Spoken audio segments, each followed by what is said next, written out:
Developing now at 3:30, new details about the death of a King County woman who suffered a complication after receiving the Johnson & Johnson vaccine. Seattle King County Health says the woman suffered a blood clotting syndrome known as TTS after getting the single-dose shot. She died in September, 12 days after her vaccination. The CDC claims she's the fourth person to die from the complication after the J&J vaccine.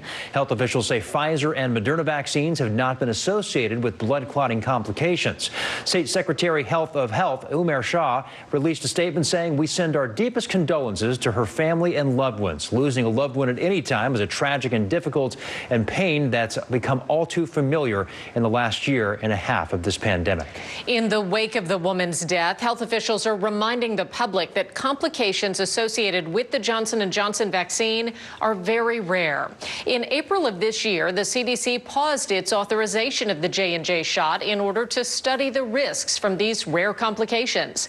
The CDC lifted that pause after determining that the benefits of the vaccine far outweigh the risks. Johnson & Johnson says the safety and well-being of every individual who receives a J&J product remains our top priority. The company says they also strongly support raising awareness of the signs and symptoms of rare events to ensure they can be quickly identified and effectively treated.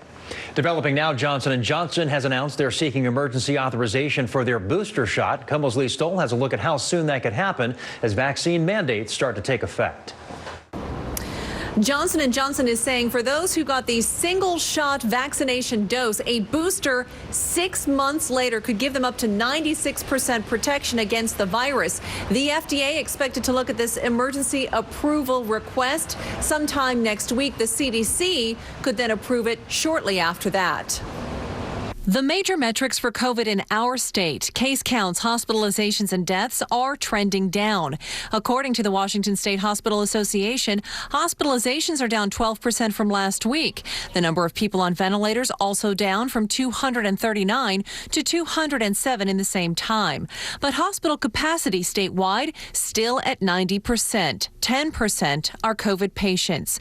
And now we're heading into flu season with the possibility of staff shortages from burnout and vaccine requirements.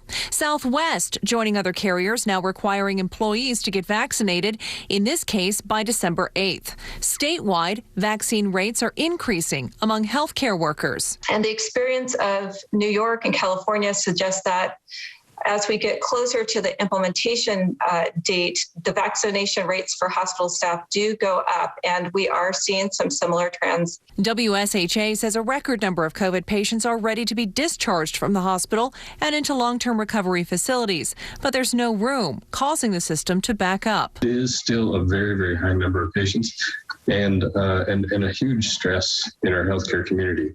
Caregivers like Swedish Health are trying to tackle a backlog of surgeries. Staff vaccination rates are rising from 86% to 92%. They expect more than 99% will be in compliance when the mandate takes effect in less than 2 weeks. And a new report this morning about the Pfizer vaccine says what many of us thought was possible, that after 6 months, it loses about 50% of its efficacy. But that study reiterating it is very important, crucial, and very effective at preventing hospitalizations. In Seattle, I'm Lee Stoll, KOMO News.